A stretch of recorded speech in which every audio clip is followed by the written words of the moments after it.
어쨌든 이 성경 공부는 그냥 지식만을 위한 시간이 되면은 차라리 저는 성경 공부하지 말래 소리를 많이 합니다. 왜냐하면 성경에 대한 지식만 알면은요 교만해져요. 야 그거 이런 거야. 자기 삶은 하나 변화도 없어요. 그냥 지식만 늘어가지고 그냥 교만해지거든요. 근데 우리 성경 공부는 뭐라고 그랬죠? 성경에서 말씀하시는 하나님의 의도와 뜻을 아는 거예요. 그러면 어떻게 돼요? 우리가 부모님 마음을 알아. 그럼 부모님 말씀하시는 대로 마음에 합당하게 살아가야 되잖아요. 그러한 삶을 위해서 하는 성경 공부가 저희의 성경 공부예요. 그래서 제가 플로에서 THM 공부를 할 때 성경 공부에 대한 그 여러 가지 방식에 대해서 연구한 적이 있어요. 논문도 그런 걸 썼거든요. THM 때도. 그랬는데 성경 공부하는데 여러 가지 방식이 있었어요. 뭐 역사적인 방식, 뭐 구속사적인 방식, 여러 가지 그 방식이 있는데 그렇다면 나는 어떤 것을 할까 이제 연구를 했었거든요. 그렇다면 제일 중요한 것은 하나님께서 말씀하시는 하나님의 의도와 뜻 이것을 하는 게 가장 중요하구나. 그래서 그때부터 성경 공부 처음 시작하면서 타이틀이 하나님의 마음을 알아가는 성경 공부였었어요. 역사를 얘기해 드리는 겁니다. 13년의 역사를. 그래가지고 이제까지 진행해 오고 있습니다. 그래서 여러분들 성경을 이번 주에 강의한 내용은 가급적이면 이번 주에 꼭 읽으세요. 그러면 그 강의한 그 내용들이 기억나기 때문에 훨씬 더 이해하는 데 도움이 될 겁니다. 오늘은요 성경 중에서 가장 읽기 힘든 성경이 뭔지 아세요? 역대상이에요. 왠지 아세요? 역대상에 나오는 인물이 몇 명인지 아세요? 약 1000명이 넘습니다. 이름이. 29장밖에 없는데 1000명 이상의 이름이 나오면은 한 장에 최소한 35명, 40명 돼요. 그 한 장 그 몇 절 안에. 그러니 얼마나 재미없겠어요. 저도요 사실 역대상 읽기가 제일 힘들어. 근데 저는 역대상을 읽을 때요 이스라엘의 족보를 하려면 역대상처럼 좋은 게 없어요. 거기 보면 조상을 잘 알 수 있어요. 그래갖고 제가 몇 년 동안 지금도 그랬어요. 이번에도 족보를 한번 다시 쫙 연구를 해보는데 이게 연결이 안 되는 부분들이 너무 많아요. 그러다 보니까 이거 뭐야? 왜 이게 연결이 안 되지? 족보는 여러분들이 연결이 잘 돼야 되잖아요. 끝까지. 근데 그 이유는 이제 지금 말하면 재미없어. 그래서 조금 이따가 이제 말씀을 드릴게요. 우리가 이번 학기에 지금 역사서 공부를 하고 있는데요. 역사서는 17권으로 구성되어 있습니다.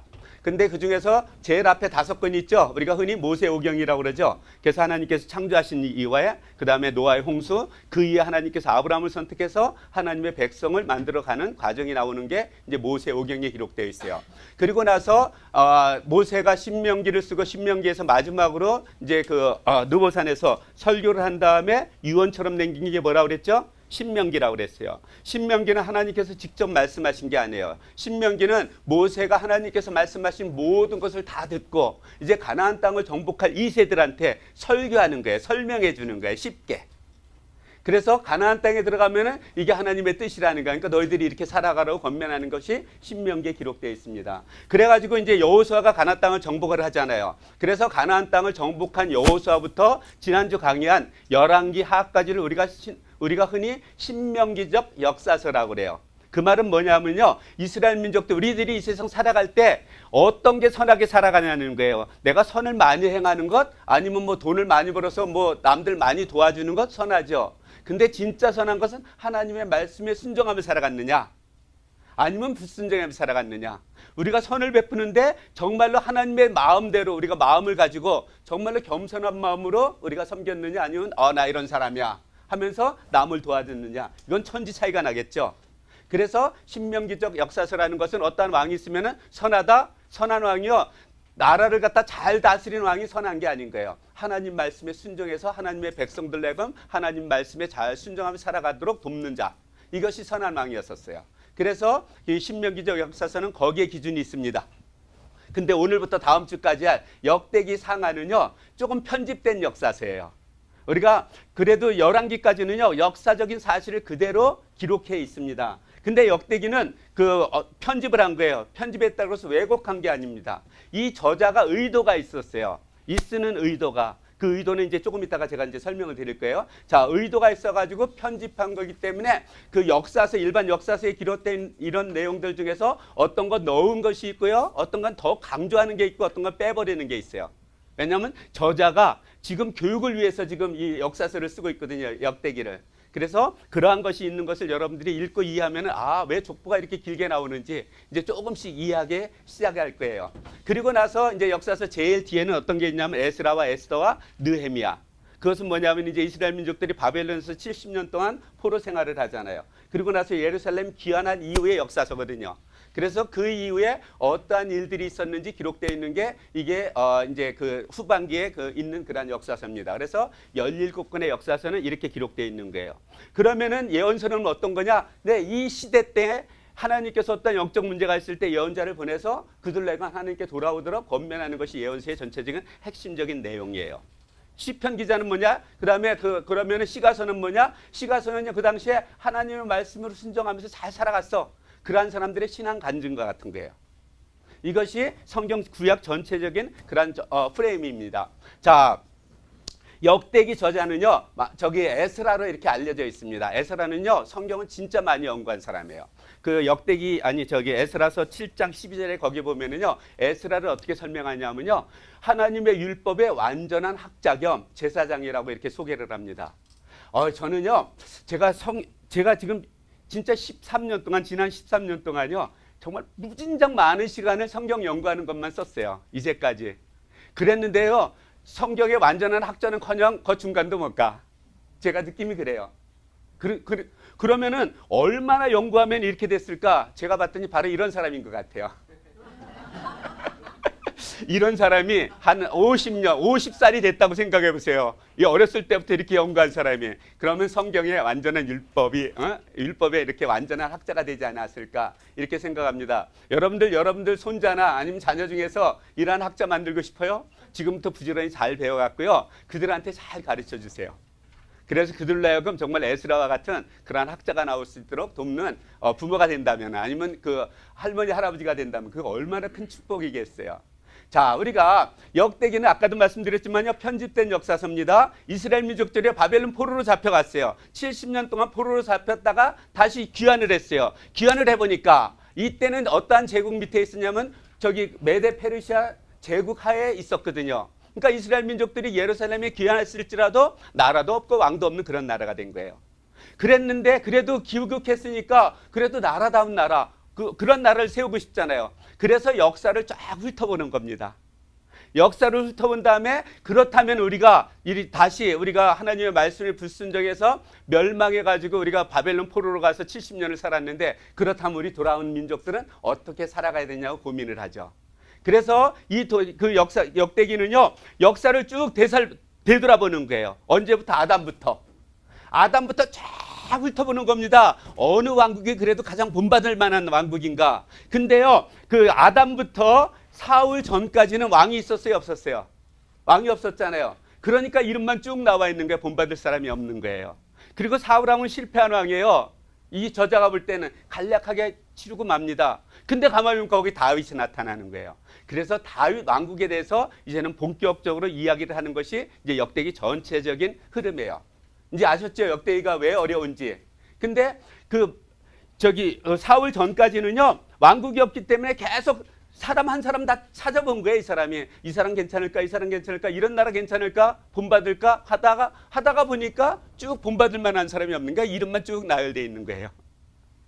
그래서 역대기가 9장까지는요, 정말 재미없어요. 근데 9장까지만 재미없으면 괜찮아요. 그 뒤에도 수없이 또 이름이 많이 나와. 조금 잊을만 하면 또 이름만 나와. 잊을만 하면 또 이름만 나와요. 저도요, 진짜 지겨워. 어떨 때는. 이걸 내가 읽어야 되나? 이걸 내가 뭐 다 알아야 돼. 여러분들 그래서 역대기 읽을 때요, 족보 일일이 알으려고 계산하지 마세요. 그러면요, 한 장도 못 읽어. 그냥 이러한 사람을 갖다 역대기 기자가 살펴보는 거구나. 그러면서 넘어가세요. 저는 이제 또 가르치는 입장이니까 그 족보를 연결을 해보거든요. 그래야 또 이제 나중에 무슨 질문이 있어도 거기서 이렇게 답변을 드릴 수가 있었어. 근데 저처럼 하면요, 여러분들 성경 하나도 못 읽어요. 그렇게 읽지 마시고요. 이러한 내용이라면서 그냥 읽어가시면 됩니다. 자, 우리가 그 에스라, 특히요, 역대기 상해를 보면은요, 이제 11장부터 다윗이 나와요. 그 10장에는 이제 사울이 나오고 다윗이 나오면서, 왜냐하면 9장까지는 전부 이름만 나오거든요. 그래서 어떻게 보면요, 그 이후의 역사는요, 사무엘 상하를 갖다가 이렇게 함축해서 만들어 놓은 것 같이럼 이렇게 기록되어 있습니다. 그래서 우리가 잘못 이해하면은요, 아, 역대상은 이렇게 사무엘상하를 이렇게 줄인 거구나, 이렇게 계산할 수 있어요. 그게 아니에요. 그게 아닙니다. 이 역대 기자는요, 아까도 말씀드렸잖아요. 아브라함부터 쫙 역사를 살펴보는 거예요. 그러면서 이 가운데 어느 나라, 어느 왕이 다스렸을 때가 가장 본받을 만한 나라냐, 어떤 나라를 세웠으면 좋겠느냐 하면서 살펴보는 거거든요. 딱 살펴보니까 다윗이 나타나는 거예요. 다윗만큼 하나님의 마음에 합당한 자가 없었던 거예요. 그런데 이 다윗은 어떤 사람이냐는 거예요. 다윗은요, 제일 먼저 무엇을 하냐면요, 왕이 된 다음에, 통일 왕이 된 다음에 처음으로 정복하는 땅이 예루살렘이었었어요. 여부수 민족들이 다스리던 예루살렘을 갖다 정복을 합니다. 왜 정복을 하느냐? 예루살렘을 왜 정복하는지 아세요? 하나님께서는요, 분명히 모세에게 이야기를 했거든요. 하나님께서 한 성읍을 갖다 하나님께서 택하실 거라는 거예요. 그래서 너희들 나는 그곳에서 하나님께 번제와 예배를 드리게 하겠다고 말씀하셨거든요. 그랬는데 그 다윗이 딱 보니까요, 예루살렘이 그 땅인 거예요. 왠지 아세요? 그 이유가 있어야 되잖아요. 이곳이 어느 곳이냐면은 아브라함이 이삭을 번제로 드리던 곳이거든요. 그래서 그곳에 성전이 세워졌던 거예요. 그래서 다윗은 그것을 하기 때문에 그 모리아산이 예루살렘의 많은 산 중에 하나거든요. 그래서 그 성을 갖다가 점령을 하는 겁니다. 그리고 나서 이제는 두 번째 무엇을 하냐면은 하나님의 언약궤가 기럇 여아림에 있었거든요. 아비나답의 집에 있었거든요. 우리가 저기 때 배웠죠. 사사기 때.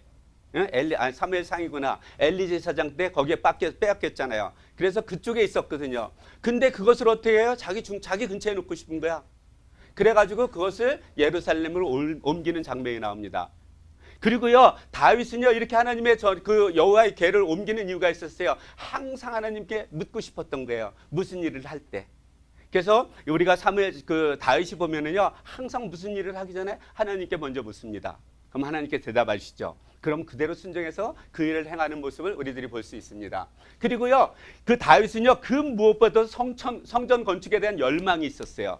이 열망을 통해서 무엇을 보여주냐면요, 이것을 읽는 독자는요, 어떤 사람들이냐면 지금 바벨론 포로로 잡혀갔다 예루살렘이 귀환한 사람들이에요. 이 사람들의 첫 번째 목적이 뭐냐면 고레스 왕이 그랬잖아요. 너희는 그의 백성된 자는, 하나님의 백성된 자는 예루살렘에 올라가서 하나님의 성전을 건축하라고 그랬거든요.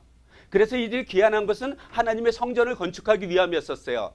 근데 역대기가 이렇게 해서 다윗을 통해서 성전이 얼마나 중요한지 강조를 하면은 1차 귀환자들이 성전의 중요성을 알기 때문에 성전을 건축하려고 더 애를 쓰겠죠. 이러한 교육의 목적도 있었던 겁니다. 그러면요, 다윗이 이렇게 그 이스라엘 민족들한테 본이 되는 사람이에요. 그러면 다윗의 수치가 되는 게 여기에 기록되면 돼요, 안 돼요? 그래서 밧세바 사건을 싹 빼버립니다. 이게 편집된 거예요. 강조할 건 성전에 대한 강조는 엄청나게 합니다. 그러나 수치가 되는 것을 싹 빼는 거예요. 왜냐하면 그 이스라엘 민족들한테, 귀환한 이스라엘 자손들한테 다윗은 흠이 없는 정말로 훌륭한 왕이 되어야 되거든요. 그래서 그런 나라를 세워야 되거든요. 그래서 이러한 목적이 있는 겁니다. 자, 아이고, 벌써 여기로 넘어갔네. 자, 그리고 나서 1장부터 9장까지 뭐가 나온다고 그랬죠? 족보가 나와요. 여러분들 설명되어 있는 거 거의 없어. 그냥 이름만 쫙 누구의 아들 누구의 아들 누구 하면서 쫙 나옵니다. 그래서 1절부터 4절까지 뭐냐, 아담부터 노아의 세 아들이 있었죠. 셈과 함과 야벳. 그 족보가 쭉 나오는데 이름만 나와요. 그러면서 이 저자가 보니까 아담은 나라가 아니야. 이제 막 하나님께 창조하신 인물이야. 그러니까 나라로서 본을 볼 게 없는 거예요. 셋도 그렇고 에노스도 그렇고 쫙 보니까 노아 시대까지 본받을 게 없는 거예요. 한 나라를 세우기 위해서는. 그래서 이름만 쭉 나열하는 겁니다. 그리고 나서 홍수 이후에 이제 노아의 세 아들을 통해서 어떻게 되죠? 이제 많은 백성들이 이제 민족들이 생기기 시작하잖아요. 그래서 노아의 세 아들부터 아브라함까지 쫙 소개를 합니다. 근데 아브라함도요, 그렇게 하나님께서 그 선택함을 받았지만 나라였었어요? 나라를 가지고 있었어요? 없었어요? 그러니까 그냥 쭉 이름만 나오는 거예요. 그리고 아브라함은 몇 살에? 약 76살, 78살쯤 됐을 때 이스마엘을 낳죠. 그래서 이스마엘을 갖다가 소개해야 되잖아요. 훑어봐야 되잖아요. 이스마엘도 자손을 보니까 본받을 사람이 없어. 그 다음에 그 아브라함의 아내 사라가 죽은 다음에 그도라는, 이름이 뭐더라? 그도란가? 자꾸 이름이 헷갈릴 때가 있어요. 그도라라는 그러한 첩이 있었어요. 죽은 다음에 소실이 있었습니다. 거기 아들 6명이 있었거든요. 그 아들도 쭉 훑어보는데 본받을 사람이 없어. 그러면 아브라함이 그 사라에서 난 100세에 낳은 이삭이 있죠. 이삭을 봅니다. 이삭을 보니까 이삭은 쌍둥이 낳았잖아요. 에서하고 야곱을 낳았잖아요. 그래서 에서를 족보니까 본받을 만한 사람이 하나도 없어. 그래가지고 어떻게 하냐면은 2장에 가면은 드디어 이제 야곱으로 넘어갑니다. 야곱의 이름이 뭘로 바뀌죠? 이스라엘로 바뀌잖아요. 그래서 2장부터는 이제 이스라엘이 되는 이제 족보에 대해서 이야기를 하는데요. 그 유다는요, 넷째 아들이에요. 넷째 아들임에도 불구하고 어떤 역할을 하냐면 그 지파에서 왕이 나오거든요. 그래서 르우벤은 장남이었음에도 불구하고 아버지의 침실을 더럽게 했잖아요. 첩과 동침을 했잖아요. 그래서 장자의 잡분을 갖다가 잃어버리게 됩니다. 요셉은 11번째 아들이지만 그 장자의 직분은 받았지만요. 그 왕의 직분은 유다를 통해서 이루어지거든요. 그래서 유다 족보가 나오는 거예요. 유다는 자기 며느리 다말을 통해서 쌍둥이를 낳았죠. 세라와 베레스를 낳았잖아요. 베레스의 족보가 나옵니다. 베레스는 헤스론을 낳고 헤스론은 남을 낳고 하면서 쫙 하면서 누구까지 소개를 하냐면 다윗까지 소개를 해요. 여러분들 룻기 4장 18절에서 22절까지 이 족보 제가 말씀드렸던 거 기억날 거야. 그 족보를 이야기를 하는 거예요. 근데 이때 그러고 나서 이 다윗이 어떠한 후손이 있었을까? 다윗 왕국을 싹 살펴보는 겁니다. 왜냐하면 다윗은 보니까 눈에 벌쩍 뜨이는 거예요. 이 저자가 봤을 때. 이런 왕국인가? 그럼 그 후손들은 어땠을까? 후손들도 보니까 솔로몬이 있는 거예요. 그 아들 르호보암이 있는 거예요. 그러면서 쫙 그 왕들을 갖다 20명의 왕들을 쫙 보는 거예요. 그리고 바벨론으로 포로로 잡혀간 그 엘리야김 여고냐라고 그러죠. 그 사람을 통해서 또 그 후손들, 그리고 그 후손들이 귀환한 거예요. 예루살렘까지. 그래서 그러한 족보를 쭉 훑어보는 겁니다. 일단 이렇게 쭉 훑어보는 거예요. 그래서 이 정도면 다윗은 훌륭해. 이제 이러한 마음이 들었겠죠. 그랬는데 다른 지파도 또 살펴봐야 되잖아요. 근데 제일 먼저 시므온 지파부터 봐요. 그래서 그 많은 12지파 중에서 시므온은 사실 있는 둥 없는 거 없어지고 말거든요. 근데 왜 시므온부터 나왔을까? 저는 또 고민을 해봐야 되죠. 여러분들 고민하지 마세요. 근데 저만 고민하는 것은 이나프, 뭐든 이나프야 아니야. 충분해. 근데 고민을 해보니까 시므온 지파는요, 유대 땅 한가운데 있었거든요. 유다에 속해 있는 거야. 그러니까 유다 지파 이야기한다며 시므온 지파를 거기다 싹 넣은 거예요. 그리고 나서 이제 요단강 동쪽에 있던 세 지파 있잖아요. 르우벤과 갓과 므낫세 반지파. 그들을 보니까 거기서 분받을 사람이 없어. 그리고 나서 이제 레위 지파가 나옵니다. 레위 지파가 아주 길게 나와요. 다른 지파에 비해서. 왜 그랬느냐? 이제는요, 유다 지파는요, 역대기는요, 무엇을 강조하냐면 하나님 중심이 돼야 돼요. 살펴봤을 때. 그 다음에 성전 중심이 돼야 되는 거예요. 또 말씀 중심이 돼야 되는 거예요. 그럼 이런 것을 하려면 가장 핵심적인 사람들이 누굴까요? 제사장 있잖아요. 레위 지파잖아요. 그래서 레위 지파부터 이렇게 이야기를 합니다. 그리고 나서 이제 그 요단강 서쪽 지파에 있던 지파를 갖다가 쭉 소개하는데 아무리 봐도 본받을 만한 사람이 없는 거예요. 자, 그리고 나서 베냐민 지파는 누가 나오죠? 초대왕 사울이 나오잖아요. 그래서 사울과 그의 아들 요나단에 대해서 검토를 해봅니다. 본받을 게 없어요. 그랬는데 사울은 어때요? 초대왕이잖아요. 초대왕을 그냥 넘어갈 수는 없습니다. 그렇기 때문에 이제 뒤에 가서 이제 초대왕이 나오는데요. 이렇게 검토를 한 다음에 보면 아까도 말씀드렸지만요. 이 족보를 읽다가 보면요. 분명히 이쪽 아버지가 나오는데 여기 아들이 있는데 아들에서 또 그 아들이 나와야 되는데 또 엉뚱한 사람이 나오고 또 다른 아들이 나와. 도저히 이게 왜 그러지? 이 사람이 좀 지식이 부족했나? 하여튼 쟤도 별 생각 다 했어요. 어떤 학자는 그런 얘기를 하더라고요. 그 사람이 가지고 있는 지식만큼 했다는 그게 맞아요. 왠지 아세요? 여러분들 이 당시에 가지고 있는 자료 갖고 성경이 여러 가지 자료를 합쳐가지고 지금 성경이 나와 있는 거거든요. 제가 4회 4번을 갖다가 저기 방문한 적이 있습니다. 저기 샌디에고 갈 때. 지금 레이건 라이브러리에서 하고 있어요. 그래서 제가 언제 카톡방에다 한번 옮길게요. 여러분들 가실 분들 말씀해 주세요. 그래서 한번 동참해서 같이 가도 좋을 것 같아요. 여러분들 4회 4번을 보면은요. 이 성경이 있어요. 이게 지금 창세기 7장 10절부터 13절까지 있는 거예요. 8장 13절까지. 자, 여기 없어졌죠, 이만큼이요. 이 내용을 알 수 있을까요, 없을까요? 없어요. 그럼 어디서는 다른 사본이 있잖아요. 거기서 또 요만큼 나오는 거야. 그럼 첨부하는 거야. 또 어떤 사본에서 요만큼 나오는 거예요. 근데 없는 부분도 있겠죠. 그럼 성경에 괄호해 놓은 거 있죠. 이런 거 없는 부분이야. 그건 저자가 있다가 보니까 이랬을 것이라고 가정해서 쓴 내용들이 있는 거예요. 어떤 건 성경 구절 없음하고 써 있는 거 있어요. 자료가 없는 거예요. 자, 역대기를 하는데요. 요만큼이 빠져 있어. 그럼 여기 누구 아버지인지 이거 나와요, 안 나와요? 그래서 빠진 거예요. 이제 이해가 됐죠? 예. 자, 이스라엘 민족 유다 지파는요. 그렇게 훌륭한 왕이 됐음에도 유대가 범죄함을 통해서 결국 어떻게 되냐면 이들이 바벨론으로 포로로 잡혀가죠. 이렇게 포로로 잡혀갔을 때 그들은 한 일 없어요. 하나님께서 예레미야한테 예언했습니다. 너희들이 70년 동안 그것에서 그 교육을 받은 다음에 70년이 차면 다시 예루살렘으로 귀환할 거라고 이야기를 했습니다. 하나님께서는 이스라엘 민족들 하나 토한 것 없는데 하나님께서 이 약속을 지키기 위해서 많은 사람들을 갖다 예루살렘으로 귀환을 시키죠. 귀환을 시키는데요. 이 당시에 그 보통 이제 에스라 여기에 보면은요 주축이 되는 사람은 이제 스알디엘과 이제 예수아예요. 그러니까 정치적인 그러니까 다윗의 그 후손인 왕족과 그 다음에 제사장이 나오는 거거든요. 근데 여기서는 제사장을 굉장히 강조를 합니다. 왜냐하면 역대기는요 하나님 중심, 말씀 중심, 성전 중심이 돼야 되거든요. 거기서 그 핵심 역할을 할 사람들이 바로 레위 지파이기 때문에 레위 지파의 족보가 길게 나오는 거예요. 그러니까 여러분들 거기에 있는 이름 다 외우려고 그러면은 될까요, 안 될까요? 여러분들 10명도 못 외우잖아, 솔직히. 어떻게 1000명 외우려고 노력해요. 그런 생각 끄세요, 그냥. 이런 거구나 하고 넘어가면 됩니다. 그리고 나서 이제 포로에서 돌아온 내인들을 하는데요. 어떠한 사람들이 왔는지, 제사장이 누군지 이름이 또 쫙 기록되어 있어요. 정말 제가 읽어도 어떨 땐 짜증나. 이걸 읽어야 돼 하면서 저도 짜증나요. 그러니까 여러분들 읽을 때는 짜증 더 난다, 덜 난다. 신경 안 쓰니까 덜 날 거예요. 그죠? 그냥 읽으니까.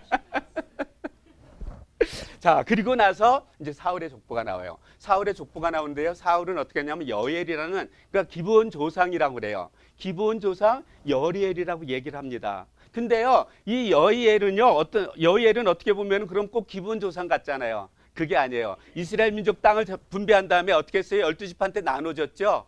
그래서 이 사울의 할아버지가 거기에 살아가면서 아주 거기에서는 그래도 하는 존경받는 이런 뼈대 있는 집안이었던 것 같아요.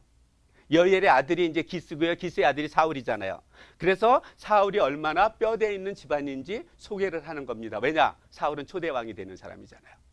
그래서 그 사람이 그냥 아무 지나가는 사람 그냥 세운 게 아니라는 거예요. 이렇게 뼈대 있는 집안의 아들인 것을 여기서 소개를 하는 겁니다. 그리고 나서 10장에 가면은요, 사울이요 길보아산에서 블레셋과 싸우다가 세 아들과 죽은 사건을 기록하고 있습니다.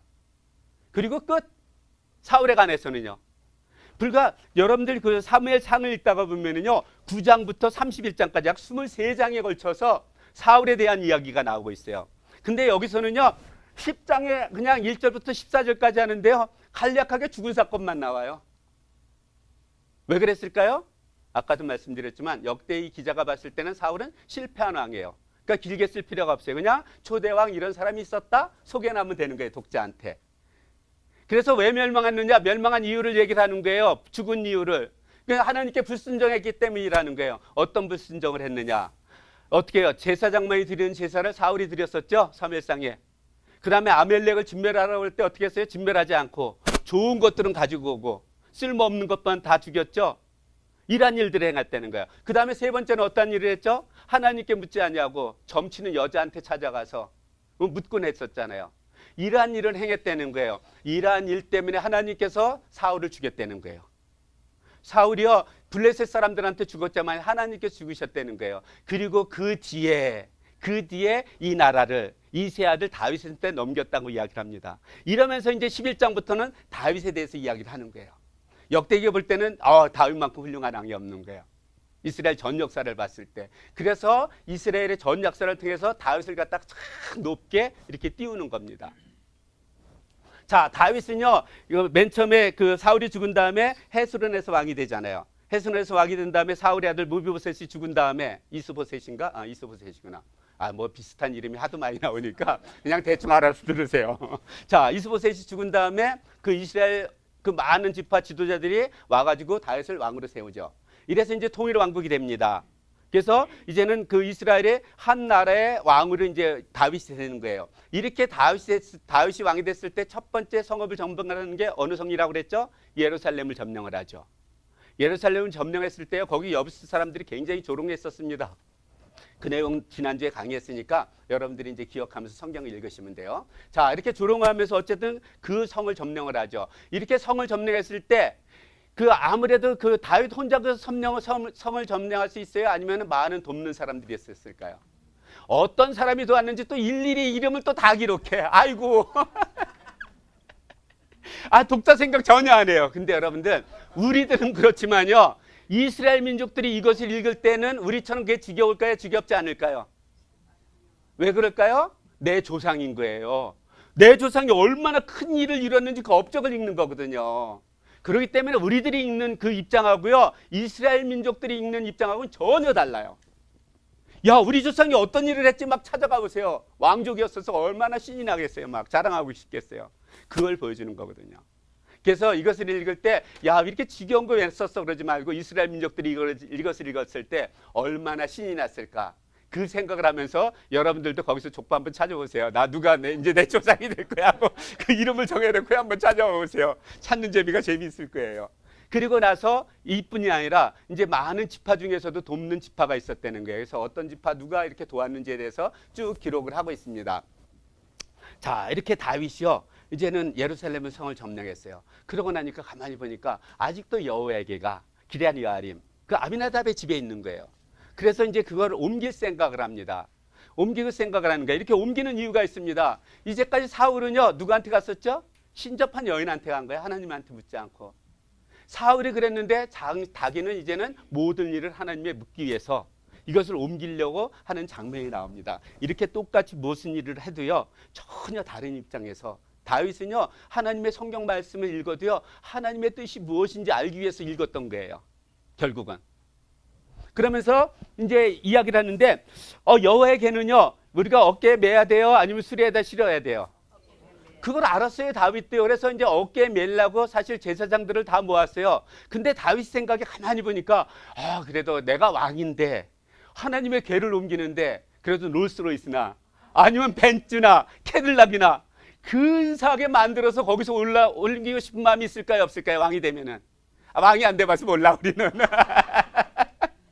근데 왕이 되면은 그런 생각이 들 거예요. 사람이 매는 것보다도 그래도 더 좋게, 더 영광스러운 모습으로 옮기고 싶은 거예요. 그래서 어떻게 하냐면 새 수레를 만든 거예요. 롤스로이스를 만든 거예요. 벤츠를 만드는 거예요. 캐딜락 그냥 근사하게 만드는 거예요. 우리 캐딜락 한 번 다 탄다고 그러죠. 언제요? 아이, 묻지도 않아, 몰라서. 그리고 나서 수레를 옮깁니다. 진짜 저기 다윗은요, 최선을 다한 거였어요. 자기가 할 수 있는 거 정말 하나님께 영광을 돌리기 위해서 최선을 다했어요. 근데 이것이 성공해요, 실패해요? 실패하죠. 소가 끌고 가다가 갑자기 하얀 거 막 뛰는 거야. 그러면 수레에 실려있던 언약궤가 어떻게 덩덩덩덩 뛰겠죠. 그래도 떨어지면 큰일 나잖아요. 그러니까 우사가 그것을 잡다가 거기서 죽잖아요. 근데 다윗이 최선을 다했잖아요. 최선을 다했는데 왜 실패를 했을까요?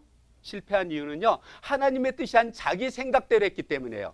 우리들이 하나님 일을 할 때는요, 하나님의 뜻대로 해야 돼요. 여러분들, 우리가 미국에 살면서 미국 법을 지켜야 돼요? 한국 법을 지켜야 돼요? 미국 법 지켜야 되잖아요. 그죠? 한국 법 지키면 티켓 먹어, 감옥서가 잘못하면은. 안 맞으니까. 우리가 하나님의 백성이면 어떻게 되죠? 하나님의 말씀에 순종해야 되는 거예요. 내 생각은 중요하지 않습니다. 내가 프리웨이 운전하다가 차가 한 대도 없어. 야, 이럴 때는 내가 빨리 가는 게 좋아, 100마일 가. 그럼 어떻게 되죠? 뒤에서 누가 깜빡깜빡하고 찾아오죠. 내 생각이 아무리 좋아도 그게 법률에 위반되면 안 되는 거예요. 근데 정말 다윗은 정말 자기 생각에는 이게 최고라고 생각을 했거든요. 근데 하나님이 뜻이 아닌 자기의 뜻대로 했기 때문에 이렇게 실패하게 된 겁니다. 이래갖고 다윗이 삐쳐요. 저도 그래서 가끔 하나님한테 삐쳐도 된다고 생각을 해. 삐치죠. 삐쳐갖고요, 이 언약궤 옮기는 걸 포기를 합니다. 그래서 오베네돔의 집에다가 이제 맡겨놓고 있는데 한 3개월쯤부터요, 이 집이 그 언약궤 때문에 큰 복을 받기 시작하는 거예요. 이렇게 복을 받고 있을 때 한편 어떤 일이 있냐면요, 블레셋 사람들이 가만히 보니까 이 다윗이 얼마 전까지만 해도 블레셋에 있는 그 가드 아기스 왕한테 빌붙어 살았잖아요. 그래서 시글락에서 있었잖아요.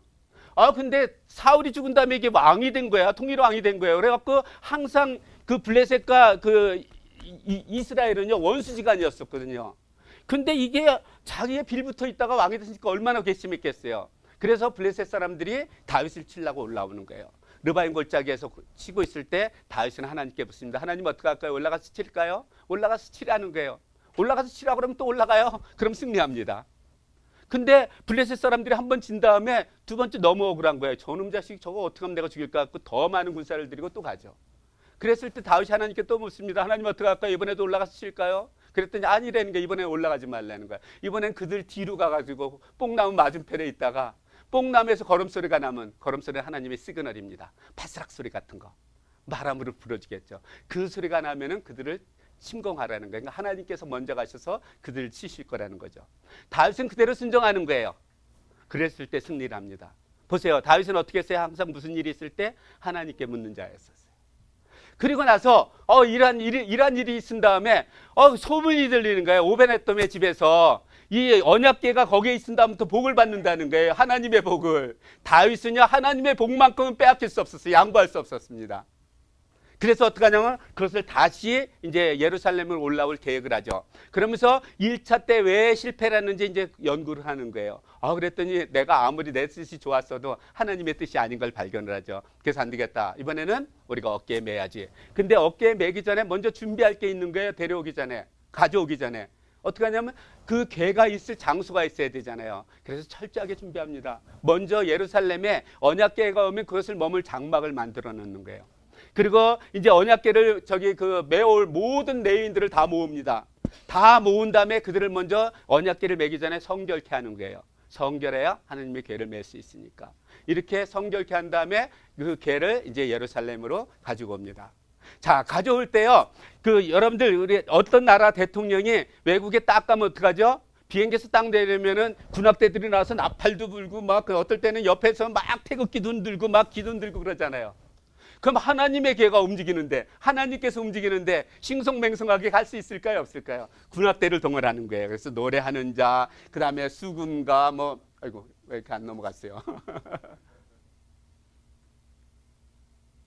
이제는 이러한 수금과 비파와 그 다음에 여러 가지 악기를 동원해 갖고 이제 나팔을 불고 그러면서 찬양을 하는 거예요. 그랬을 때 다윗은 맨 앞에서 그냥 춤을 추면서 갑니다. 근데 속바지가 내려오는지도 모르고 춤을 추면서 가는 이러한 모습을 봅니다. 다윗은요 이렇게 하나님 앞에서는 순진한 자였었어요.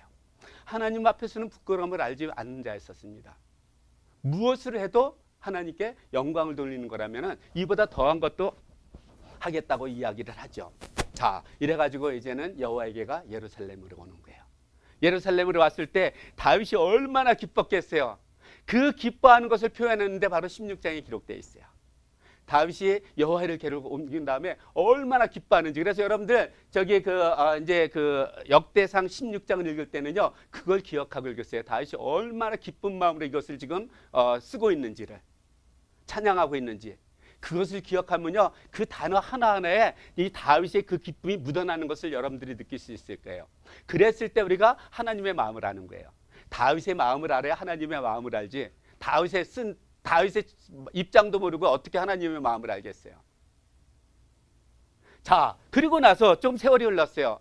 세월이 흘러갔고요. 다윗은 이 당시에 이제 백향목으로 궁도 짓고 있었어요. 그래서 이렇게 좋은 집에서 살고 있는데 가만히 보니까 아직도 여호와에게는 그 회막 밑에 있는 거예요. 장막 밑에 있는 거예요. 그래가지고 나단 선지자를 불러서 이야기를 합니다. 나단 선지자한테 야, 나는 지금 이렇게 백향목부에서 이렇게 살고 있는데 하나님의 궤는 아직도 저 상막 회막 가운데 있다는 거예요. 그 말은 뭐죠? 그러니까 저것을 이 궁궐에서 살듯이 백향목으로 있듯이 그 성전을 짓고 싶다는 말을 간접적으로 표현하는 거거든요. 이렇게 표현했을 때 나단 선지자가 이렇게 얘기를 합니다. 왕께는 하나님께서는 왕과 함께 하시는 분이라는 거예요. 그러니까 왕이 원하는 건 무엇이든지 하라는 거예요. 여러분들 이 이야기를 들었을 때 다윗이 얼마나 기뻤을까 여러분들이 상상해 봐야 돼요. 정말 성전을 너무너무 짓고 싶었거든요. 허락이 떨어진 거예요. 저도 된다고. 얼마나 기뻤겠어요. 그래갖고 신이 나 있었어요.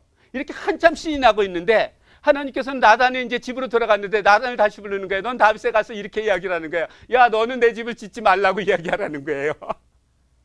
이 이야기를 들었을 때 다윗이 얼마나 또 좌절했겠어요. 근데 하나님께서는요 그 이유가 있습니다. 그렇지만 이렇게 좌절하는 다윗한테 권면을 합니다. 뭐라고 그랬냐면요, 야, 너가 지금 이렇게 왕이 된 걸 한번 상상을 해보라는 거예요. 너가 어떤 사람이었었지? 내 아버지의 그 양을 치던 목자였었잖아요. 양을 치던 목자였음에도 불구하고 하나님께서 이스라엘의 주권자 왕이 되게 했다는 거예요.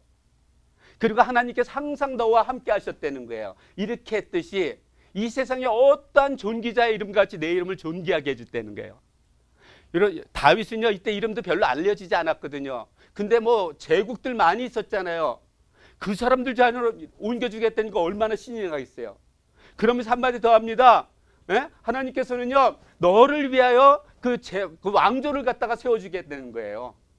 왕조는 어떻게 돼? 다윗에서 끝나는 게 아니죠. 계속 이어져야 그의 왕조가 되는 거잖아요. 왕조를 갖다 세워주실 거라는 겁니다. 그리고 나서 이렇게 이야기를 합니다. 내 아들 중에 여러 아들들이 있지만 내 아들 중에 하나를 선택해서 그가 성전을 지을 거라고 이야기를 합니다. 여러분들, 우리들이 있잖아요. 나보다 다른 사람이 좋다고 그 소리 들으면 다 기분 나빠. 그죠? 근데 기분 좋은 사람 딱 하나 있어요.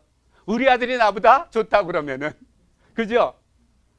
우리 애들이 부모보다 좋다고 그러면 그 소식을 들으면 어떻게 되죠? 그런 칭찬 들으면요, 너무너무 신나요. 고개가 으쓱으쓱해. 다윗이 그런 거예요. 자기는 못 짓지만 그 아들을 통해서 성전을 짓다니까 얼마나 신이 났겠어요. 얼마나 기뻤겠어요. 이런데 한마디 더 합니다. 하나님께서 내가 그의 아버지가 되고 그는 내 아들이 될 거라고 이야기를 하는 거예요. 네? 맞나요? 그러면서 내가 영원히 그 내 집과 내 나라를 세우리니 그 왕위가 어떻게 돼? 견고하게, 영원히 견고하게 되는 거예요. 이 약속이 이루어졌을까요? 안 이루어졌을까요? 사무엘이 실수를 하지만 그 애들 노아범을 통해서 쭉 대를 가서 누가 나오죠? 이 세상에? 예수님이 오시잖아요. 지금도 통치하시잖아요. 영원히. 그 왕위가 견고하게 서여지고 있잖아요. 그 이야기가 그대로 성취된 것을 우리가 알 수 있습니다. 이렇게 듣고 나니까 다윗이 또 신이 났어요. 그러잖아요. 앞으로 일어날 일, 자기의 이름을 존귀하게 해주겠다고 그러죠. 왕조를 왕조가 되게 하겠다죠. 뭐 그 아들을 통해서 성전을 짓겠다고 그러죠. 이러한 얘기를 들었을 때 얼마나 신이 났겠어요. 이렇게 신났을 때 하나님께 다시 감사하는 장면이 납니다. 내가 누구냐는 거야. 우리 집이 뭐냐는 거야. 정말 양을 치던, 정말 알려지지도 않았던 이러한 사람이고, 그러한 집안에서 이렇게 내가 무엇이간데 이에게 이렇게 했냐는 거야. 왕이 이렇게 했냐는 거예요. 그러면서 존귀한 자와 같이 이렇게 되게 했냐고. 여러분들, 하나님 앞에서 이 정도 기도할 수 있는 사람은 참 복받은 사람이에요. 왜냐하면 이러한 복을 받은 사람이 할 수 있잖아요. 그죠? 네, 복받은 사람입니다. 그러면서 이야기를 합니다. 주께서 주의 종을 위하여 주의 뜻대로 이 모든 큰 행사를 행하사 이 모든 큰 일을 알게 하셨으니, 큰 일은 어떤 걸까요? 앞으로 이름을 존귀하게 하고 왕조를 세우고 그 아들을 통해서 성전을 짓고 그 아들의 아버지가 되고 하나님께서 아들이 되게 하겠다고 이렇게 하는 큰 일을 보여주셨잖아요. 이렇게 보여주셨더니, 그러니까 주와 같은 이가 누구냐는 거예요. 주의 하나님이 누구냐는 겁니다. 여러분들, 이렇게 미래의 일을 갖다가 확신하게 알려줄 수 있는 사람 점쟁이 갈 수 있어요? 점쟁이는요, 그냥 확률을 얘기를 하는 것 뿐이에요. 네? 근데 이렇게 확실하게 할 수 있는 분은 오로지 하나님밖에 없습니다. 그렇기 때문에 다윗이요, 주와 같은 이가 없고요, 주에는 하나님이 없나이다 하면서 고백을 하는 겁니다. 그러면서 다윗이 이렇게 고백합니다. 주 여호와여, 오직 주는 하나님이시라는 거예요. 주께서 복을 주셨사오니, 얼마나 많은 복을 주셨어요. 지금 미래까지 다 주셨잖아요. 그랬사오니 이 복을 영원히 누리리이다 이야기합니다. 여러분들 복 받기를 원해요? 받은 복 누리기를 원해요? 둘 다. 근데 복을 안 받고 누릴 수 없잖아요. 여러분들, 복 받는 것보다 더 중요한 게 있습니다. 그 복을 누리지 못하면 그건 나중에 아무것도 아니에요. 여러분들이 하나님께서 여러분들을 복을 주신 게요, 다 달라요. 내가 아무리 하찮은 것 같지만 하나님께서 그한테만 준 어떤 특별한 복이 있습니다. 그것을 누리시길 바라요. 어떤 사람은 재물의 은사를 줍니다. 어떤 사람은 섬기는 은사를 줍니다. 어떤 사람들은 가지각색의 은사를 줘요. 그 일을 통해서 복을 받는 거예요. 기쁨이 있는 거예요. 여러분들, 우리가 무슨 일을 하다가 기쁨처럼 큰 복이 있어요? 없어요? 예? 돈이 더 좋아요. 기쁨이 이만큼이니까 돈이 만큼 들면 더 좋아. 근데 우리가 참된 기쁨은요, 참된 기쁨을 가지고 이 세상 살아간다면, 일평생을 기쁘게 살아간다면 이거보다 더 큰 복이 없어요. 그걸 누리면서 살아가는 겁니다. 하나님께서는요, 여러분들 각자에게 주신 어떤 은사를 통해서 여러분들에게 주시는 기쁨이 있어요. 그 기쁨을 누리며 살아가길 바랍니다. 그건 어떤 건지는 저는 자세하게 알지 못해요. 본인은 알고 있습니다. 자, 그리고 나서 이제 18장에 보면은요, 다윗이 주변의 나라를 정복하는 장면이 나옵니다. 블레셋을 정복을 하고요. 그 다음에 이제 모압을 정복을 하고, 그 위에 이제 소바라는 그런 성읍이 있었는데, 거기 치는 거예요. 거기 치니까요. 그 밑에 이제 다메섹이 있거든요. 다메섹 왕이 가만히 보니까 소바가 멸망하면 자기도 멸망하게 되는 거야. 그 힘을 입어서. 그래서 소바를 돕죠. 소바를 돕지만 결국 다윗이 그들을 물리치면서 이들을 갖다가 속국으로 만듭니다. 그리고 나서 그 밑에 이제 그 위에 하맛이라는 나라가 있었어요. 성읍이에요. 여러분들 여기서 나라는 그 다음에 지금으로 하면 성읍 정도예요. 예를 들면은 LA는 큰 나라죠. 이 정도 되면. 이런 성읍을 얘기를 하는 겁니다. 자, 여기에 도우라는 왕이 있었는데 가만히 보니까 다윗이요 소바 왕을 갖다가 무찌르는 거야. 왜냐하면 하맛과 다윗은 항상 싸우고 있었거든요. 소바는요. 근데 거기를 갖다 물리쳐주니까 하맛 왕이 얼마나 기분 좋았겠어요. 그래서 많은 금은보화를 갖다가 다윗한테 주는 겁니다. 그리고 나서 이제 에돔도 점령을 하죠. 이렇게 다윗 시대는요, 이 예루살렘 여기가 이제 이스라엘이거든요. 중앙이. 이스라엘의 주변에 있던 모든 이방 나라를 갖다가 다 진멸을 시키는 겁니다. 그 진멸시키는 이유는 조금 이따 말씀드릴게요. 근데 이렇게 주변에 있는 나라를 다 이제 원수지가 이라서 다 물리치는데요. 암몬에 나하스라는 왕이 있었어요. 이 사람은 다윗과 아주 좋은 관계를 맺었던 것 같아요. 그랬는데 이 나하스 왕이 죽은 거예요. 죽으니까 다윗 왕이 어떻게 돼요? 조문사절단을 보낸 거예요. 그렇잖아요. 어떤 나라에 좋은 관계 있는 친구 간에 왕 대통령이 있는데 거기에 대통령이 죽으면 어떻게 돼요? 조문사절단을 보내잖아요. 조문사절단을 보내는 거예요. 이렇게 보냈는데 한편 이 나하스의 아들이 이제 한우이라는 사람인데 이 사람은요 신하가 와가지고 이제 다윗이 보낸 이제 사절단을 이야기를 하는 거예요. 왕이시여 정말 다윗이 저 조문사절단을 보낼 때 정말 그 조문하기 위해서 보낸 줄 아십니까? 그게 아니라 이 나라를 치기 위해서 정탐하러 보냈다는 거예요. 근데 이 한우는요 아마 귀가 좀 얇았던 거야. 그 말을 고지고대로 듣죠. 그래가지고 어떻게 하냐면요 다윗 왕이 보낸 그 조문사절단에 수염을 자르고 바지를 갖다 엉덩이까지 그냥 다 찢어버리고 수치감 보이는 겁니다. 그 소식을 다윗이 듣죠. 여러분들 이 당시에 어떤 사신을 갖다가 보냈는데요. 그 사람을 갖다가 그렇게 한다는 건 결국 보낸 왕을 그렇게 하는 거거든요. 그러니까 얼마나 화가 났겠어요. 그래서 군대를 모집하니까 이 한우 왕이 그때서 이제 정신 바짝 나는 거예요. 큰일 났구나. 근데 자기가 혼자 도저히 싸워가지고는 이들을 이길 수가 없는 거예요. 이스라엘을. 그래서 어떻게 하냐면 아람 군대를 갖다 돈 주고 삽니다. 용병을 사는 거예요.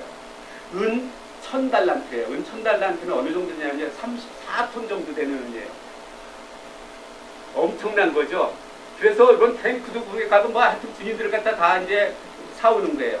이렇게 사와가지고 이제 요압과 그러니까 다윗의 장군 요압과 아비새가 나와서 이제 전투를 하는데 이 전투에서 이스라엘이 승리를 합니다.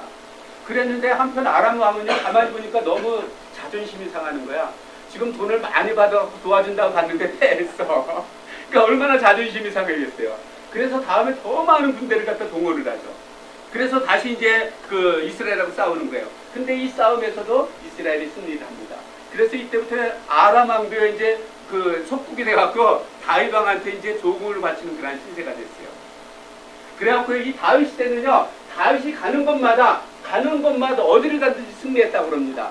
왜 승리하게 하셨을까요? 다윗이 이뻐서? 이쁘기도 하겠죠. 더 중요한 게 있어요. 왜냐하면요 다윗은요 성전 건축을 못하는 이유는 전쟁을 하도 많이 해가지고 손에 피가 너무 많은 거예요. 하나님의 성전을 지을 때는요 우리가 이제 11개 찾아보면은 망치 소리도 들리면 안 됐었잖아요. 그렇죠? 근데 만약에 전쟁이 일어나면 될까요? 안 될까요? 안 되죠. 그래서 하나님께서는요 다윗을 통해서 주변에 있던 모든 나라를 갖다 속국으로 만든대요. 그래야 그의 아들 솔로몬이 성전을 지을 때 평화로운 가운데 성전을 지을 수 있거든요. 이게 첫 번째 목적이에요. 두 번째는 성전을 지으려면 여러분들 재정이 필요해야 필요하지 않아요? 근데 필요하면 세금을 거두면 어떻게 되죠? 이스라엘 민족들이 너무 힘들죠. 그럼 어떻게 할까요? 전쟁을 하는 거예요. 전쟁을 해서 전리품과 조공을 받아서 그것을 모아놓는 겁니다. 이렇게 다윗은요 전쟁을 하는 것은 오로지 성전을 짓기 위해서 그 아들이 성전 짓는데 어떤 방해도 받지 않냐고 정말 거룩하고 아름답게 짓게 하기 위해서 이러한 일들을 했던 겁니다. 자, 근데 그랬는데요 이렇게 암문을 갖다가 이제 암문 납사가 이제 수도거든요. 수도인데 거기하고 암문과 전쟁을 해서 승리를 했잖아요. 그랬는데요 승리를 했는데 납바성을 점령하지 못하고 그냥 퇴각을 해요. 왠지 아세요? 이때가 겨울인 거예요. 겨울에는요, 그 당시 저기 이스라엘 그쪽에는요, 겨울에는 매우 춥습니다. 그 다음에 비가 많이 와요. 그럼 군인들이 추운 데서 비 맞으면 어떻게 될까요? 감기 걸리고 몸살 나겠죠. 그래서 겨울철엔 전쟁을 하지 않았어요. 그래갖고 큰 승리를 했지만 나빠성을 점령하지 않냐고 다시 예루살렘으로 돌아왔다가 봄이 된 거예요. 성경에 보면 전쟁할 때가 됐다, 뭐 출전할 때가 됐다고는 봄이 된 거예요. 날씨가 풀린 거예요. 전쟁할 만한 때가 된 거예요. 그래가지고 이제 요압과 장군들이 가가지고 암몬의 수도 라빠를 포위하고 있었습니다. 이렇게 포위하고 있었을 때요, 다윗은 어떻게 했냐면요, 그 전쟁에 참여하지 않냐고 예루살렘 성에 혼자 있었어요. 근데 여러분들, 우리가 지난주에 열왕기, 지난주구나, 3주 전에 저기 사무엘 하를 보면은 이때 어떤 일이 있었냐면 다윗이요, 두리아의 아내 밧세바와 동침하는 사건이 나잖아요. 아이 임신하게 하는 사건. 바로 이때거든요. 자, 이러면 이 사건을 여기다 기록할까요? 안 기록할까요? 역대기는 그걸 기록하면 안 되는 거예요. 그래서 싹 빼는 겁니다. 이게 편집한 거예요. 편집했잖아요. 근데 왜곡한 거예요? 왜곡한 건 아니에요. 저자가 의도한 바가 있거든요. 그리고 이 사건 이후에 다윗의 집안에 피비린내가 나는 그런 많은 사건들이 있었어요. 그 다윗의 장남인 암논이요, 다윗의 그 외동딸, 그 암논의 이복 여동생이거든요. 다말을 갖다가 공집을 한 다음에 버리는 사건. 그러자 그 다말의 친오빠 압살롬이 암논을 죽이고 도망가다가, 그럼 다시 돌아와서 구테타를 일으키잖아요. 자기가 왕이 되겠다고, 아버지 죽이겠다고. 그래서 결국 성공하지 못하고 죽는 사건. 그리고 다윗이 압살롬을 피해가다가 어떻게 돼요? 시므리라는 사람이 저주까지 하죠, 베냐민 사람들이. 그럼 이렇게 다윗의 수치가 된 사건을 여기다 기록해야 될까요? 말해야 될까요? 그래서 싹 빼버린 거예요, 그 부분들은. 싹 빼는 거예요. 다윗이 지금 역대기가 쓰는 이 독자들한테는요, 이러한 것들이 들어가면 안 돼. 다윗은 정말 훌륭한 왕으로서 그거 훌륭한 것만 부각을 시키는 거예요. 수치가 되는 것을 싹 빼는 거예요. 이렇게 편집한 것이 바로 역대기예요. 그래서 여러분들이 이제는 앞으로 왜 사무엘상 읽을 때 사무엘 하를 읽을 거하고 이거하고 다를까? 뭐가 맞고 무엇이 틀릴까? 둘 다 맞는 거예요. 둘 다 맞지만 하나는 순수 역사를 기록한 거라면은 이것은 이제 어떤 목적을 가지고 교육을 하기 위해서 쓴 거거든요. 그래서 다른 것이라는 것을 여러분들이 이해하고 있는 좋을 거예요. 그랬는데 그 인구조사를 하잖아요. 사무엘 하에서도 인구조사를 해가지고 하나님께서 어떻게 심판하시는 장면이 나와요. 이게 다윗이 수치가 되는 걸까요? 안 되는 걸까요? 수치가 되는 거예요. 근데 여기는 기록되어 있어요.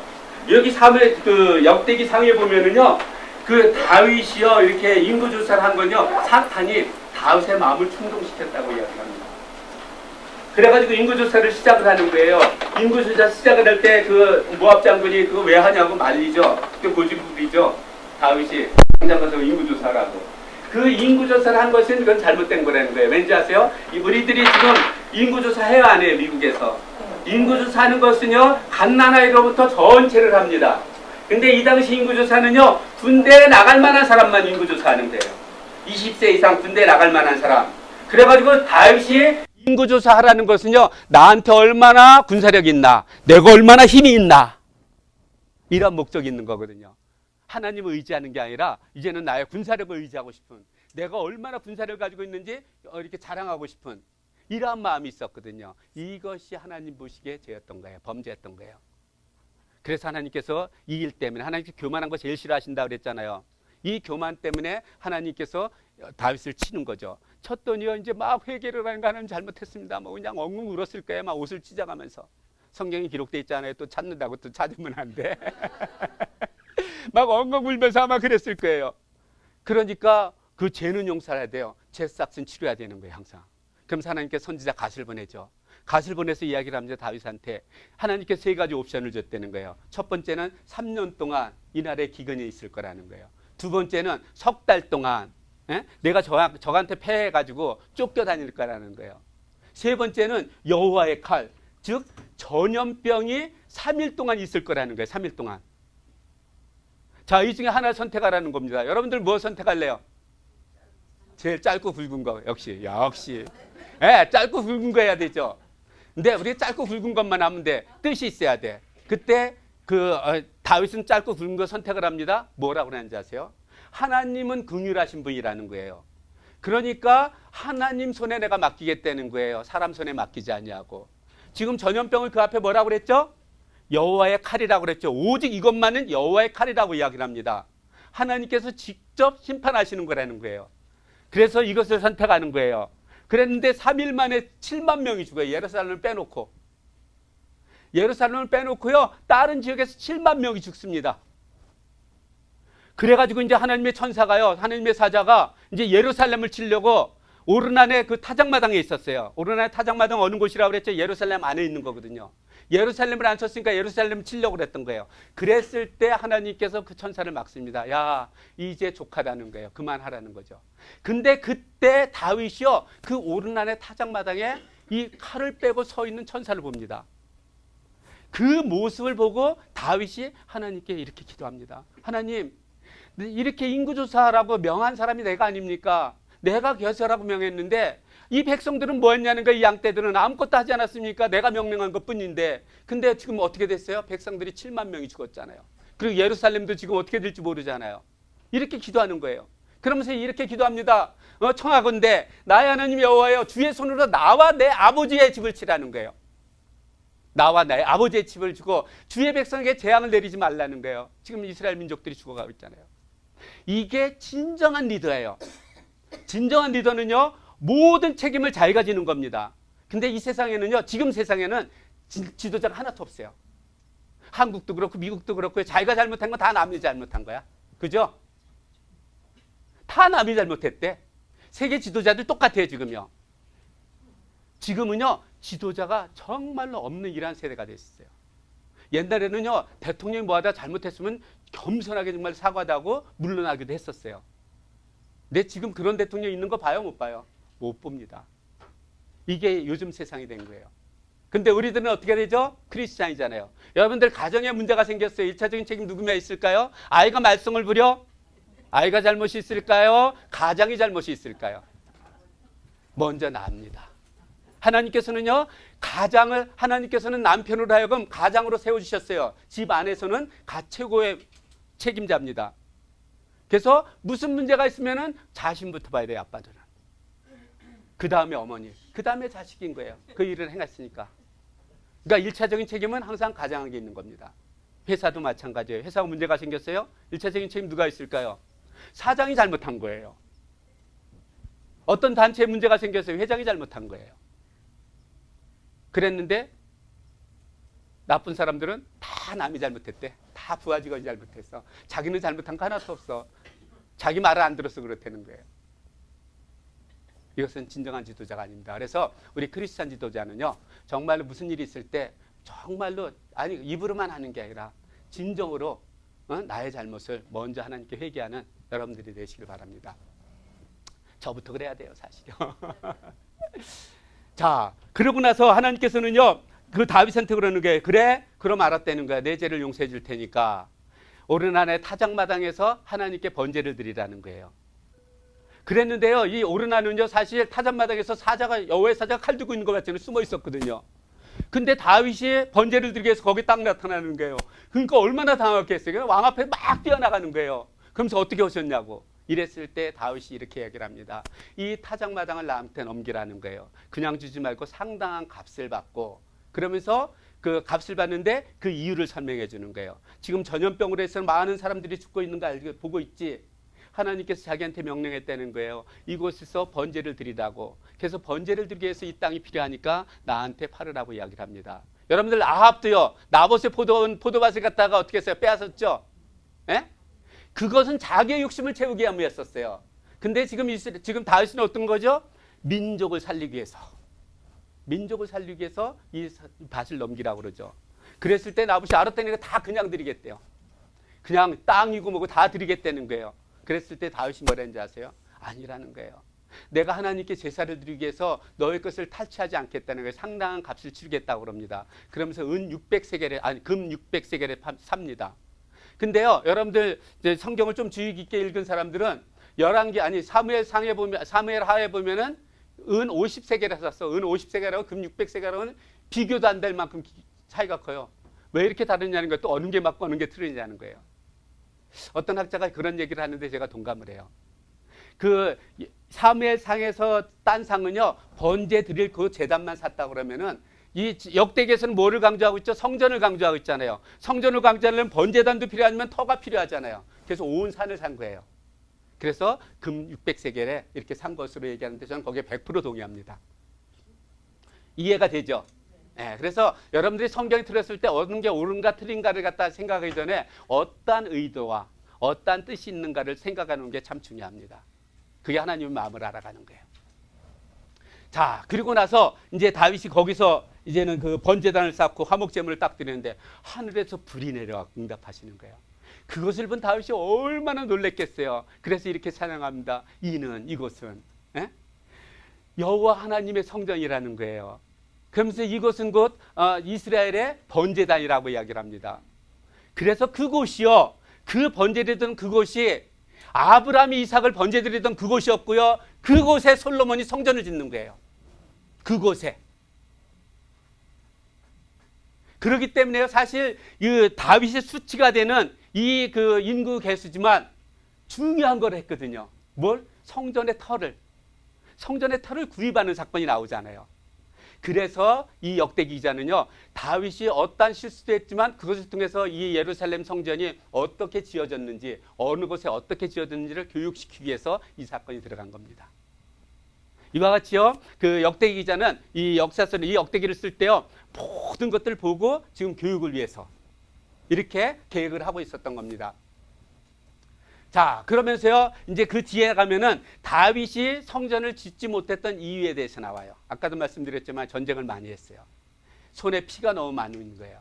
그래서 성전을 짓지 못했지만 하나님께서 그의 아들 솔로몬을 통해서 성전을 지을 거라고 이렇게 이야기를 합니다.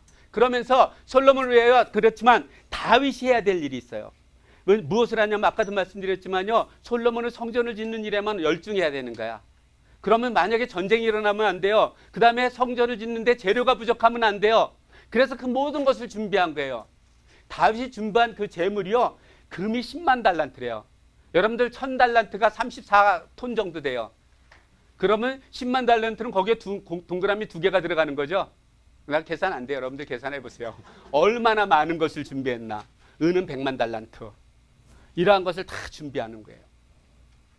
그렇게 이렇게 성전을 위해서 준비한 것이 있는데요. 그 다음에 다른 것들이 또 필요한 게 있었습니다. 왜냐하면 성전이 있으면은 그 성전에서 봉사할 사람들, 내일 사람들이 있어야 되잖아요. 그래서 다윗은요, 이제 거의 이제 죽을 때가 됐어요. 우리가 이제 열왕기 상에 보면은 다윗이 나이 먹어갖고 죽을 때가 됐을 때 솔로몬을 왕으로 세우죠. 이렇게 나이가 먹어갖고 솔로몬을 왕으로 세운 다음에 모든 레위 지파를 다 모읍니다. 모으니까 38,000명이 모였대요. 여기 이름 기억했으면 이제 그 역대기가 막 이만큼 두터워졌을 거예요. 그죠? 네, 이름은 빼놨어요. 다행히. 그리고 나서 이 38,000명을 갖다가 어떻게 성전에서 봉사해야 되는지에 대해서 다윗이 지정을 해줍니다. 그래서 일을 하는데 뭐 26,000명 뭐 찬송하는 사람들 뭐 문지기들 하면서 쭉 이야기를 해주죠. 그리고 나서 그 뒤에 보면은요, 성전에서 봉사하려고 그러면은 제일 중요한 사람이 누굴까요? 제사장이 있잖아요. 제사를 드려야 되니까. 이 제사장은 어느 지파, 누구 따라야 되죠? 아론이잖아요. 아론에게 4아들이 있었죠.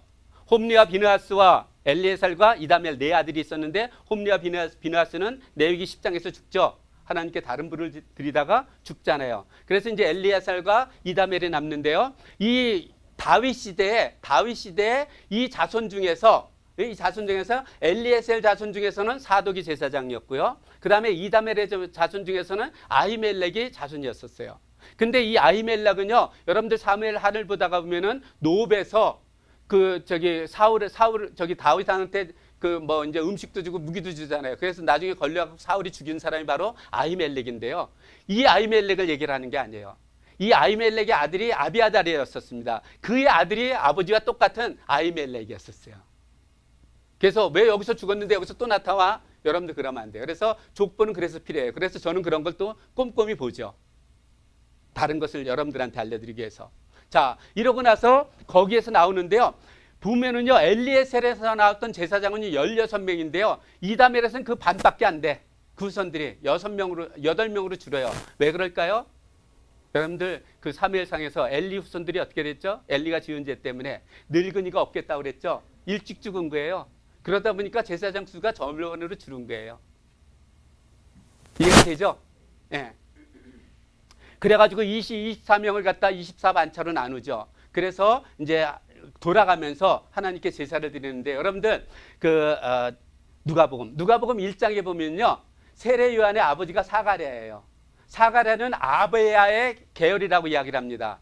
아비야가 여기서 보면 8번째 계열인 거예요. 이렇게 신약과 구약이 잘 연결이 됩니다. 그래서 그 세례 요한은 이 아비야의 계열을 쫓은 그러한 제사장이었었던 겁니다. 자, 그리고 나서 이제 성전에서 또 찬송하는 사람들이 있잖아요. 찬송하는 사람들을 숫자를 셌는데 288명을 갖다 선정을 하죠. 그러면은 12명씩 또 24반차로 나눕니다. 왜냐하면 지금 제사장이 24명이니까 그걸 맞추는 것 같아요. 그래서 한 팀을 만들어준 것 같아요. 그래서 찬양하게 하는 장면이 나오죠. 그리고 나서 그 뒤에 보면 이제 성전 문지기가 있고요. 그 다음에 이제 성전의 곳간을 지키는 창포지기가 있는 거예요. 이 사람들도 이름이 쭉 나와요. 어떤 사람인지. 재밌겠어요, 여기? 재미없어요. 그리고 나서 이것뿐이 아니야. 그 뒤에 보면 또 다윗 왕을 섬기던 12지휘관들, 그 다음에 12지파의 지휘관들, 그 다음에 뭐 왕의 재물을 갖다 관리하던 사람 이름 쭉 나와요. 이래갖고 몇 명 정도 나온다고요? 약 1000명이 넘게 나와요. 그래서 여러분들 이름 여러분들 외우려고 그러면은 아주 지쳐요. 그러니까 그냥 읽으세요. 그냥 쭉. 그러니까 아래 위하고 연결이 되면 더 좋지만 그냥 안 되면 그냥 쭉 한번 읽으세요. 이런 사람들이 있었구나. 이 많은 사람들이 있었기 때문에 이스라엘 민족들이 지금도 이렇게 세워지고 있구나 하면서 이해하면 됩니다. 자, 그리고 나서 다윗이 이제는 유언과 같은 말을 위해서 사람들 다 모읍니다. 지휘관과 용사를 다 모은 다음에요. 다윗이 이야기를 하는 거예요. 자기는 정말로 하나님의 성전을 지을 만한 지키고 싶은 그런 마음이 간절히 있었다는 거예요. 하나님께서 막으셨다는 거예요. 근데 하나님께서는 내 대신 어떻게 하냐면은 여러 아들 중에서 한 아들을 갖다가 왕으로 세우고 그 아들을 통해서 성전을 짓기로 이렇게 약속했다고 이야기를 합니다. 그러면서 이렇게 이야기를 합니다. 내 아들 솔로몬 그가 내 성전을 건축하고 내 여러 뜰을 만들리니, 뜰이 여러 개 있었죠. 앞뜰, 뒤뜰, 옆뜰 많이 있었잖아요. 그런 것들을 만들리니 이는 내가 그를 택하여 아들로 삼고 나는 그의 아버지가 될 것임이라는 거예요. 그리고 나서 이렇게 이야기를 합니다. 그가 솔로몬이 만일 나의 계명과 법들을 힘써 준행하기를 오늘과 같이 하면, 오늘과 같이 한다는 건 어떤 뜻일까요? 다윗이 하나님께 순종했듯이 이렇게 준행하면, 그렇게 준행하면 내가 그의 나라를 영원히 견고하게 하겠다는 거예요. 자, 여러분들 그러면은 지금 다윗이 하나님 앞에 이렇게 온전히 준행한 것 때문에 이 모든 것이 이루어져요. 그 대대 후손 계속해서 그것을 준행해야 돼야 그것이 견고하게 이어질까요? 네, 계속 이어지는 거예요. 나는 내 아이 책임을 다하고 내 후손들은 내 후손들의 책임을 다할 때, 그랬을 때 그것을 통해서 예수님께서 이 땅에 오신 거예요. 자, 그리고 나서 이제 솔로몬한테 얘기하는 거예요. 솔로몬을 이렇게 세우겠다니까 솔로몬한테 권면한 거예요. 내 아들 솔로몬아 하면서 이야기를 하죠. 내 아들 솔로몬아, 너는 내 아버지 하나님을 알라는 거예요. 그리고 온전한 마음과 기쁜 뜻으로 섬기라는 거예요. 여러분들 우리들이요, 성경 공부에서 제일 중요한 게 뭐냐면 하나님을 아는 거예요. 내가 믿는 하나님이 어떤 하나님인지. 그걸 모르고 하나님을 믿으면 어떻게 돼요? 우상 섬기는 거하고 똑같아요. 에? 안 그래요? 그래요? 그래서 우리가 성경 공부를 하는 겁니다. 하나님을 먼저 제일 알아야 되는 거예요. 하나님을 잘 알아가지고 그 하나님을 섬기는 겁니다. 다윗은 하나님을 너무 잘 알았거든요. 그렇기 때문에 자기 아들에게도 정말로 하나님의 먼저 이렇게 잘 알고 온전한 마음으로 깊은 뜻으로 하나님을 섬기라고 이렇게 이야기를 합니다. 그러면서 하나님께서 너를 택하여 성전을 건축하게 하셨으니 힘써 행하라는 거예요. 여러분들 다윗은 사울이 아니라 바울은 뭐라고 그랬죠? 바울은 맡은 자에게 구할 것은 뭐라고요? 충성이라고 그랬잖아요. 여기서 힘써 행하라는 건 충성하라는 거예요. 여러분들한테 주신 소명 사명이 있어요, 없어요? 뭔지도 몰라요. 여러분들 주면은요, 집에서 가정생활하는 거에 하나님께 주신 소명이에요. 그 일에 충성하는 겁니다. 직장에서 어떤 일 맡겼어요? 그게 상사가 준 거죠? 아니요. 하나님께서 그 상사를 통해서 여러분들한테 주신 거예요. 여러분들 비즈니스를 주셨어요. 내가 잘나서 그 비즈니스를 하는 걸까요? 아니요. 하나님께서 그 일을 하도록 맡기신 거예요. 그럼 이 세상에 하는 모든 일들이 누가 주신 거예요? 하나님께 주신 거예요. 그래서 이 세상의 모든 일을 할 때 주께 하듯 하라고 이야기를 하는 겁니다. 하나님께 주신 거기 때문에. 가정생활이라든가 직장생활, 그 언어에 있어서 지금 하고 있는 그 모든 일들은 하나님께서 주신 거예요. 이렇게 사는 삶이 바로 이게 선교적 삶이라는 거예요. 선교적 삶은요, 교회에서만 어떤 일을 하는 게 선교적 삶이 아니에요. 진정한 선교적 삶은 내가 하는 그 일을 통해서 사람들을 많이 도울 수 있거든요. 여러분들 의자를 어떤 사람이 잘 만들었어. 그것을 쓰는 사람이 그걸 앉을 때마다 너무 기뻐해요. 어떻게 했어요? 내가 그것을 잘 만들어서 어떤 사람한테 기쁨을 줬잖아요. 이것이 바로 선교적 삶인 거예요. 여러분들 선교적 삶 그럼 거창한 걸로 하지 마세요. 제 논문 쓴 겁니다. 박사 논문 이게 들어가 있어요. 풀레에서 통과가 됐어요. 그럼 어떻게 돼요? 맞는 거죠. 네. 자, 그러고 나서 다윗은요, 성전을 갖다가 봤는데요, 하나님께서 영감으로 다 보여주셨대요. 그래갖고요, 모세는 시내산에서 성막의 모형들을 받았는데요, 다윗은요, 이 성전의 모형들을 받은 사람입니다. 다윗이 이렇게 고백합니다. 보세요. 저 밑에 한번 읽어보죠. 여호와의 손이 시작.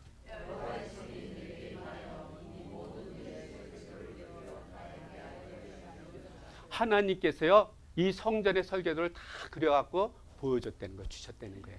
성전의 설계는 바로 이런 겁니다. 이러한 모습이 됐죠. 이게 솔로몬이 지은 성전이군요. 그리고 나서 성전에 쓸 그 다윗은요, 이게 다 준비하고 유언까지 다 했어요. 그래도 걱정이 있어. 왜냐하면요, 자기가 보니까 이 솔로몬이 너무 어려. 이때 많이 됐어요. 20살에서 25살밖에 안 됐어요, 솔로몬이. 근데 지금 성전을 하나님을 위해서 짓는 거잖아요. 얼마나 화려하고 이게 큰 성전이에요. 근데 이게 불안한 거예요, 다윗이. 그러니까 어떻게 하냐면, 야, 그래도 내가 지금 할 수 있는 게 무엇을 좀 더 도와줬으면 좋을까 고민하다가 되면 자기가 가지고 있던 금은 보화를 갖다가 다 줍니다. 재료가 부족하면 안 되잖아요. 여러분도 공사하다가 제일 힘든 게 뭐예요?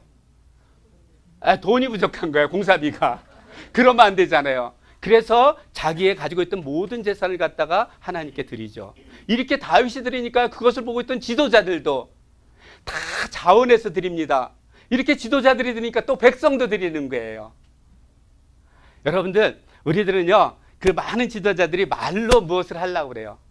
여러분들 집안에서요, 자녀들 교육시킬 때요, 내가 말 1000마디 하는 것보다 내가 한 번 실천하는 게 맞아요.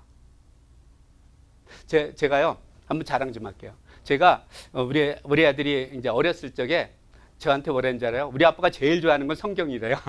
성경만 읽고 있다고. 제 평신도 때.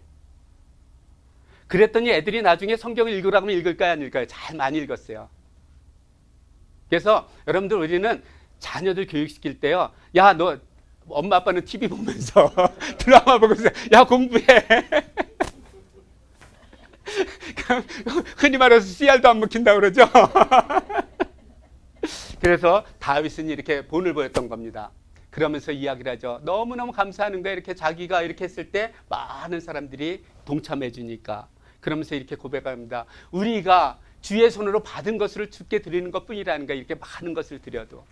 여러분들 타고 나면서요, 뭐 가지고 나온 거 있는 사람 있으면 손 들어보세요. 엄마 아빠에서. 아니, 금수저 말고. 태어났는데 보니까 엄마 아빠가 아프야. 그런 사람 빼놓고, 모태에서 나오면서 뭐 가지고 나온 사람이 있으면 손 들어보세요. 아무것도 없잖아요. 금수저도요, 그것 때 하나님께서 주신 거예요. 그 사람한테.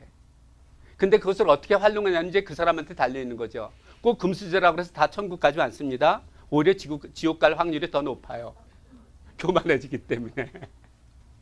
그러면서 다윗이 이렇게 고백을 하는 겁니다. 그러면서 이 모든 것을 즐거이 드렸사오니, 내 아들 솔로몬에게 정성된 마음을 주라는 거예요. 성전을 짓는데 아주 정성된 마음을 주라는 거예요. 그러면서 주의 계명과 권명과 율례를 지켜 이 모든 일을 행하게 하시고 내가 위하여 준비한 것으로, 다윗이 준비한 것으로 이 성전을 건축하게 해달라고 기도를 합니다.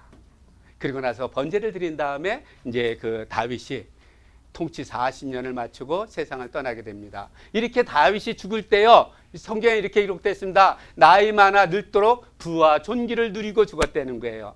어떻게 됐어요? 부와 존귀를 가지고만 있었어요? 누렸었어요? 누렸었어요. 여러분들이 가지고 있는 것 모든 것 마음껏 누리세요. 그런다고 허랑방탕하게 살아가라는 거 아니에요. 사치하면 살아가라는 거 아니에요. 하나님께서 기뻐하시는 그러한 삶을 살아가는 것이, 이것이 부귀와 존귀를 누리며 살아가는 겁니다. 그리고 나서 그 다윗이 죽은 다음에 그의 아들 솔로몬이 왕이 되죠. 솔로몬은 과연 어떤 통치를 했을까? 그 다음에 그 후손들은 어떤 통치를 했을까? 다음 주